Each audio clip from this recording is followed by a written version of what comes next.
I'm Ladima Steinbach. I work at Sinch, focusing on messaging in the North American market and our carrier relationships. RCS for Business leverages the native messaging experience on Android and iPhone devices, which provides a rich app-like experience, including rich cards, suggested replies, one-tap actions, and carousels. Today, we will be highlighting the shift in business messaging, the movement towards RCS for Business, and the critical role that our carrier partners play in bringing this next generation messaging to market. So, without further ado, before we start, would you all mind giving some quick intros, what carrier you work for, and your role at the carrier? And I'll start with Kathy, please. Sure. Kathy Schroeder. I work for AT&T Wireless, and I lead the RBM efforts here from a business perspective. Hi, I'm Chris Michaud. I'm the RCS product manager at Verizon. Hey, my name is Abraham. I am the senior technical product manager over at T-Mobile. Great. Thank you, and welcome, welcome, welcome. So my first question, actually, Abe, I'm going to start with you.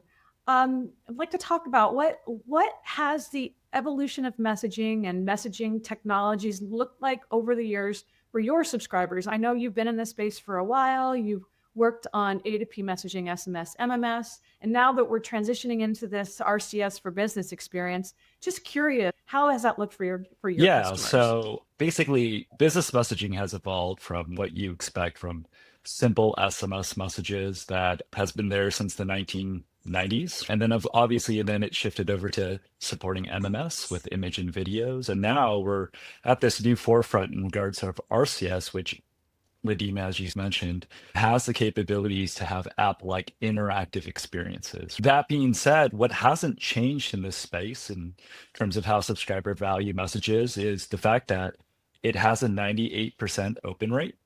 And a lot of that fundamentally is attributed to the fact that these are opted in, wanted, and trusted messages, right? So this essentially highlights that in this space, this is the preferred channel for brands to engage with them.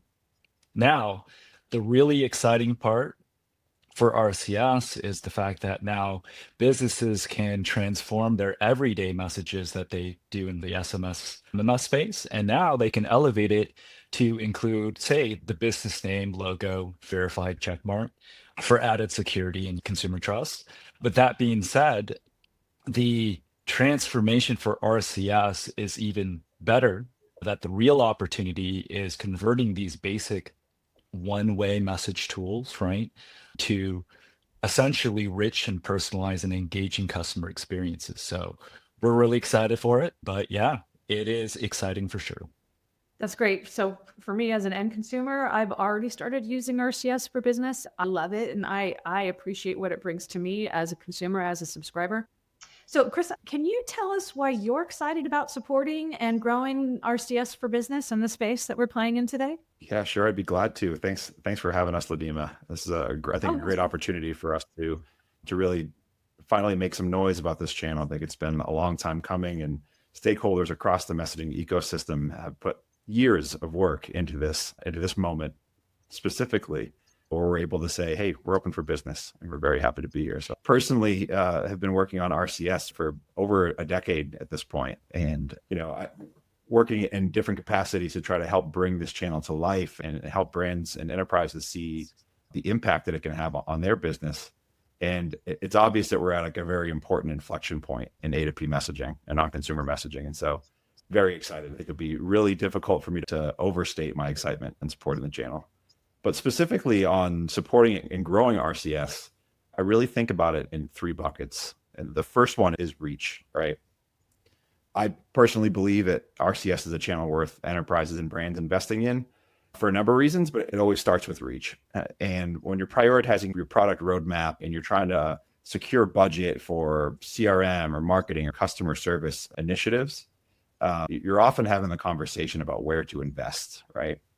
And it makes a lot of sense to start by investing in a channel that allows you to meet your customers where they are. And RCS is certainly one of them. I think now we're just north of 250 million RCS users in the US, which is spectacular when you're a brand trying to think, okay, what channels can I really invest in that are going to help me reach my customers no matter what device or operating system they're on? And so that's the reach part of it, right? So number two is really kind of the transformative potential of RCS. And I'll tell a quick story here, if you could give me just a moment. But when I first started working on RCS, I had a mentor. His name is John Duffy. He's very well known throughout the industry. And John had a great analogy that he used to use to kind of paint his vision for RCS. And it's resonated with me for over a decade at this point. But he used to say that if you think back to the days of the early internet and what those first websites looked like, you could see the potential, but those websites weren't much to look at or play with, right? They were pretty bare bones and not that exciting. And it really wasn't until you got those web development tools into the hands of clever and creative people that you really started to see what the potential could be for the internet and for websites. And so I think RCS is in a very similar place. I'm not trying to overhype it, but at the same time, I'm thrilled to be able to be in a position at Verizon where I can help get these rich app-like tools that you and Abe both spoke about into the hands of more creative and clever people. Just the sheer number of use cases that we're not even aware of today, that we're seeing in the market today, that these features and this channel can unlock is just very exciting to me. And then the third thing about my excitement for supporting it and growing the channel is I think it's also a natural home for AI. I think that's a sentiment that's kind of shared across our industry broadly.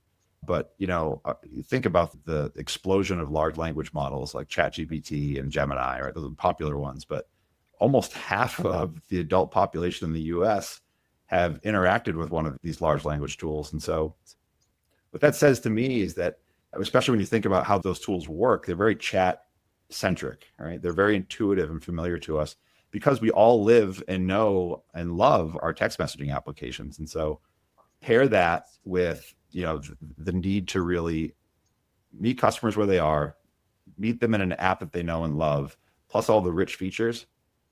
It just really feels like it's a natural fit for agentic AI and unlocking customer service use cases that can really help brands reduce costs and streamline engagements with their customers. And so it's almost overwhelming to think about the possibilities that we're just starting now to tap into.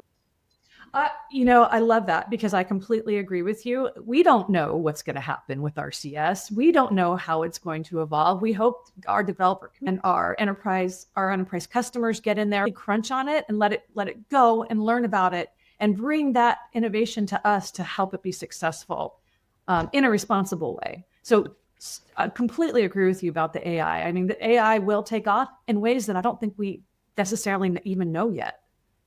AI is going to be the lightning rod here with agents, in that it allows brands to create responses on the fly that are basically personalized to whatever the users, wherever they're going in a journey, right? Couldn't agree more. I think this is the fundamental part, regardless if it's AI generated or not. The reality is, RCS has two probable, favorable outcomes for the brand. The very first thing is return, in investments, especially in terms of revenue, increase their revenue with whatever it be, like personalized marketing flows that could be assisted by AI. But it's also that other part where, and this is probably what most people think about AI is supporting customer care flows, is reducing operational expenses. Right? The sooner you can have people at any hours to just engage and initiate an inquiry about their order, I think that is awesome, right? I also think, Abe, is brand awareness. Because when I'm looking, like I was saying earlier, when I'm looking at my inbox, my messaging inbox, I clear as day, see the brands that I am communicating with or send me offers. It's not a phone number. It's not a short code. It's a brand logo. And that's huge. Yeah. Kathy, I'm going to move this over to you. My next question. So now that RCS is ubiquitous across Apple and Android phones, what kind of feedback are you hearing from your subscribers? What kind of activity are you seeing from them? Well, so in the messaging group at AT&T, we poll our subscribers on a quarterly basis to just understand their user perceptions and satisfaction with messaging. And since Apple rolled out RCS on iOS starting last year in November, we're seeing a steady improvement in the satisfaction, especially around the messaging experience between Android and iOS users. And we're seeing a steady awareness of what RCS is. It's amazing that hasn't caught on a little bit more in that it literally is in the input field. It says text RCS, right? On both iOSs, but I think there's just a steady awareness, and eventually RCS will become a household name, just like SMS. But I think what's really, Abe alluded to it as well. We have a huge advantage with the carrier RBM service in the US in that it has this really strong foundation of native messaging, right? Our US subscribers, their eyeballs are already in the RCS native messaging client on a daily basis, right? Sending upwards of, it's amazing. I think 65% of our users send more than 77 messages a day. It's crazy. And that's why 90% of the global A2P traffic is SMS based, right? And so we're excited as US carriers to really get RBM successful in the US, because if it can't work here, it's not going to work anywhere else. And we're seeing really great signs that, I'm dating myself, but Mikey likes it. It's like life cereal. Our users, it's interesting because we're seeing, it's kind of a crawl rock one. We're seeing brands, as you know, start somewhat cautiously. They're doing A/B testing to see how RBM performs against what they've been doing with email and SMS, right? And so they want to see that their customers really like it, and they're seeing a huge improvement. And it's not surprising because I think the stat is something 65% of users are more likely to respond to a brand if there's a smart button there, which is why we as US carriers really pushed hard to make sure that suggested replies were table stakes and part of the rich message, which replaces the global basic message in RBM. And then the other thing we worked really hard on to improve was, on average, 60 to 85% of SMS messages sent today from brands have a URL in them. And that's a click to action. And being able to give a facelift to that with a button, a smart button that is clean and trustworthy and enticing, combined with graphics, either through a rich card or a carousel of rich cards, is really compelling. And that's what we're super excited about, because it's actually taking existing SMS campaigns, as we migrate those to RBM, we're seeing anywhere a 30 to 40% increase in actual message volume because users are getting engaged. They like it. It's interesting. It's fun. Who wouldn't want to take a survey that's colorful and has easy buttons that you can just do while you're in line at Costco? So that's what we're seeing, that excitement from our users. But it's going to be a crawl, walk, run, right? There can be a better analogy with RBM and websites. People try them out cautiously and they're all gangly and different. And then you started seeing a settling of navigational paradigms, right? Where you expect to see a consistent way of navigating a website. You're going to see that with agents. As these agents become more complex in what they can deliver in true end user value, right? With rich content experiences, you're going to start seeing best practices percolate to the top in terms of how a user navigates those experiences, because they're like mini apps. As a consumer, I'm already getting RCS for business messages, and I am engaging way more with those businesses than I do from a short code or a long code, just because I can see exactly who it is. I don't have to go into the details of the message to see who is sending it to me. So as a consumer, I will say thank you to the three of you for bringing this to me, because I really appreciate this. My customers appreciate it, the ones that are using it now, and learning about it. And as we go, of course, it's going to get better and better, to your point, Kathy. And actually, to the point earlier about AI, Chris, it's all of this is going to help grow it to that next gen or that next level. But I will say, I need to point out that this would not be possible without the work of the carriers. And Kathy, you had indicated that the things that you were pushing for, and specifically the three of you on this call. So we're not done yet, but I want to say thank you for pushing for this for end users and my customers, my business senders, because this is just making it better for everybody across the board. Well, thank you.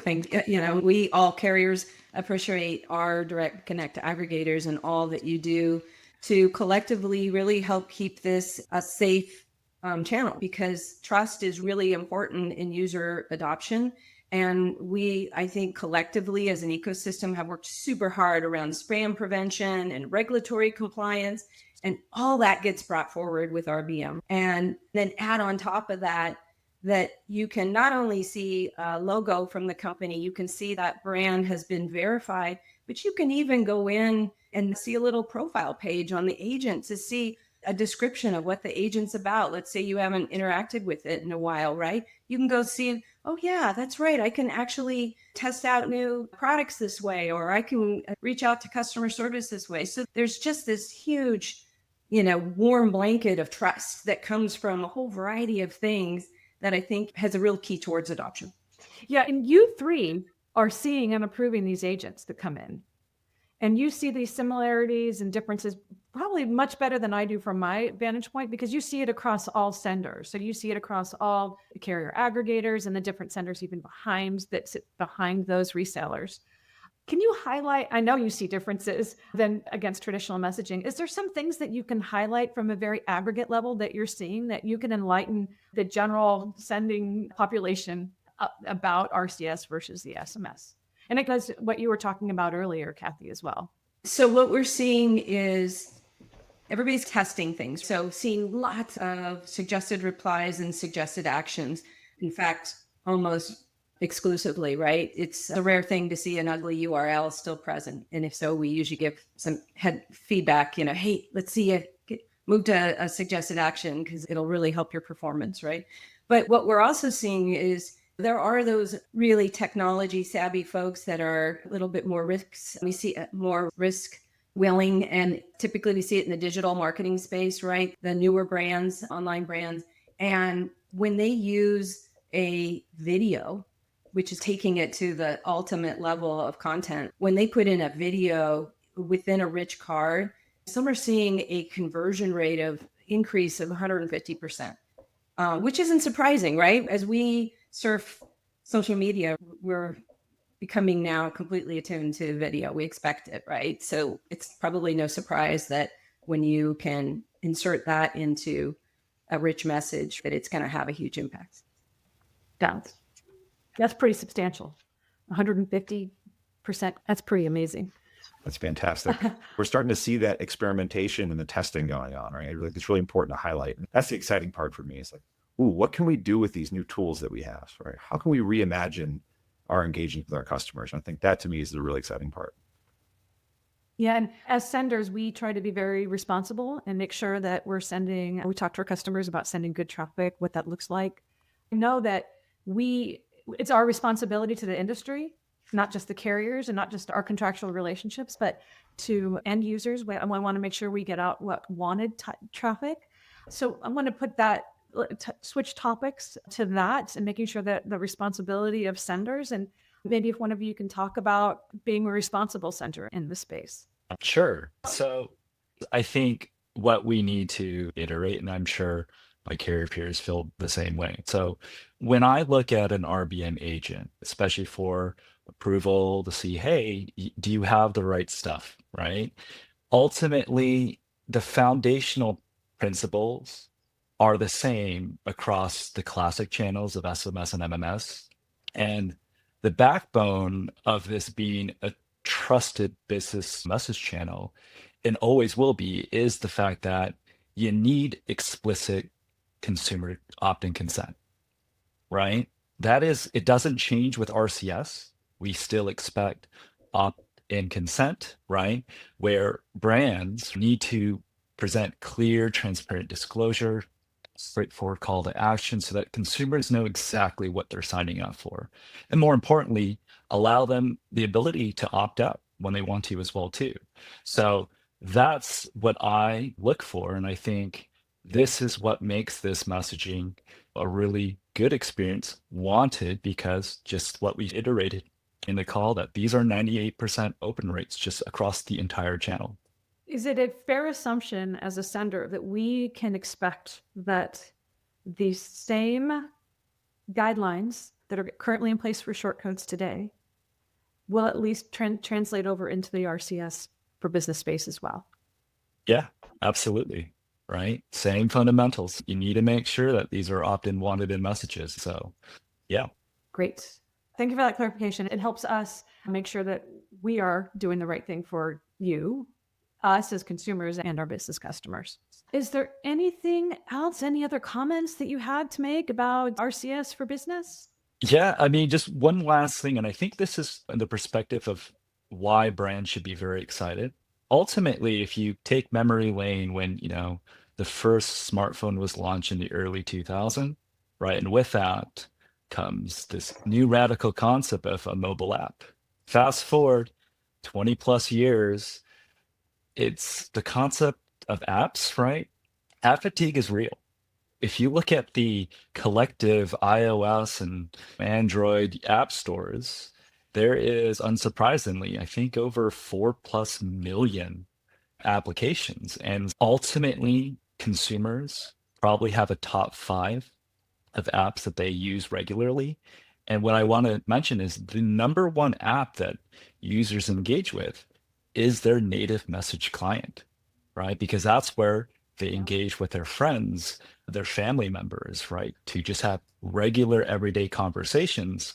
And the beauty about RCS is you can reach them in that native app, right? And more importantly, not only again can you convert your existing SMS and make it branded with a logo, but you can evolve it to make it app-like as well.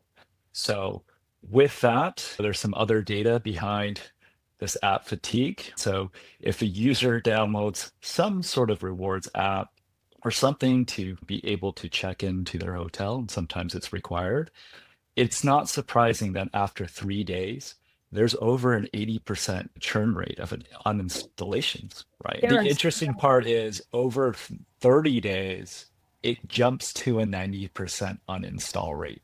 Yeah. Wow. Right. It gets further up. But to show it's just people install, they do it, maybe they're not interested, and it's gone. And perfect example is like your airline apps, especially if you're one that you don't frequent. You're like, oh, I need to download this thing to check in. And then when you're done, you're done. And now it's like native message client app. That's the beauty about it. Nothing to install. My favorite app to use and then uninstall, parking apps, right? Oh, yeah. How many times you're going to a concert in downtown Seattle and you have to download an app to park in this certain space and you're like, ugh, right? That would be an awesome RBM agent. And Safeway is a perfect example where often if I do stop by Safeway, it's like, oh, I want to get these rewards. I don't know, these something for the week, and you have to scan the QR code on their app. And then, of course, the app is outdated. So then you have to update it while you're at the store. And sometimes, God forbid, I forgot the password. But you're just like, why is this so difficult? I just want this coupon deal. Give me an easier way to do it. Yeah, I prefer the ease of messaging for having to not remember my password more than device space. It's the key thing for me. I don't know what the password is. Yeah, and then I end up writing it on a sticky pad and putting it in my safe when I leave for vacation. Again, the beauty about RCS is people don't uninstall their native message client. That is their go-to. And this is where I think we're very excited for the first time to have truly these app-like interactive capabilities. Yeah, and I think I would add to that, Abe, that even if you're lucky enough to have a consumer who actually keeps that application longer than that 3 days, right? How often are they actually going to have push notifications turned on? Yeah. How often are you able to actually reach them? And so I think there's a natural propensity to assume that we're going to replace apps with messaging. And that day may come. I'm going to leave that to those smart people, the creative people I was talking about earlier. But there's also an intermediary step where you can complement your app strategy, right? You can drive users back into your app. You can have these kind of lightweight actions or functions of the messaging client that can complement what you're already doing with your app today. So really excited to see where this goes. Yeah, I will say that Albertsons did a nice job for me recently because now I'm getting that app-like feeling in my phone. And I didn't have the app before. I didn't have the Albertsons app, but now I have an app-like experience in my native client over RCS for business, which is really fantastic for me. I love it. I think, Kathy, you were going to comment on something? I was just going to say, and you didn't have to take up any more device memory to get that experience, right? You don't have to upload, you don't have to constantly upgrade any application, right? It's all in messaging. We joke that when you have new technology, there's always, what's the killer app for that new technology? And we joke, well, RBM, the killer app is to kill the app, right? In the end, because you have such wonderful, rich tools. I mean, even there's a suggested action that opens a URL within messaging using WebView. And just imagine the power of that to take, the goal is not to bring the entire brand's website into messaging, but certain functionalities, right? Maybe it's a survey, maybe it's they want to have a curated experience for a new upcoming product line and they want to get user feedback, things like that. They can bring that experience in, but they can also take that to that next level, which is ultimately purchase. What's the conversion rate for? It's to get somebody to buy something. And when you can literally take existing payment methods and existing functionality that's on your website and keep that in messaging, keep the user in messaging to complete it from the beginning of marketing to the end of sales transaction, that's super powerful. 100% agree with you. I love that feedback. I'm curious, is there any really cool, innovative agents, RCS for business agents that you've seen out there that you can share? Yeah, there's a medical one, which I thought was cool. It was using a carousel to help a patient do self-care of a wound. And so it was a step-by-step by using a carousel of rich cards. And then you had steps below that you could click on. So there was a suggested list of buttons below each carousel. So each step, there were sub-steps. And I thought that was a really powerful use case. Yeah, because you can take that into any vertical, like cooking, for example, or changing a tire if you're an automotive company, for example. Right. I would need that help, we'll say. Pairing, we've seen your Safeway applications is the ability to take it grocery centric, but you can take it to that next level where you can highlight how you see grocery stores have like select cheeses and they'll bring in a chef for 1 week and things like that. And you can cross promote that in your agent to do wine pairings suggestions and things like that. So what's your Friday night menu? And Safeway can help you do that. Albertsons can help you do that. Great. Thank you. Thank you for that. So I'm going to close here. I really love this discussion today. I really appreciate it. Thank you so much for your time today and discussing your valuable insights into the RCS for business. I know your time is super valuable and you three are pivotal in moving the space forward in the United States. Thank you for that. And congrats to you for getting it to where it is today. This is great information for our seasoned RCS senders and potential senders, as well as end customers. It's good for us to know. So I just want to say on behalf of Sinch and behalf of the industry, thank you so much for joining us today.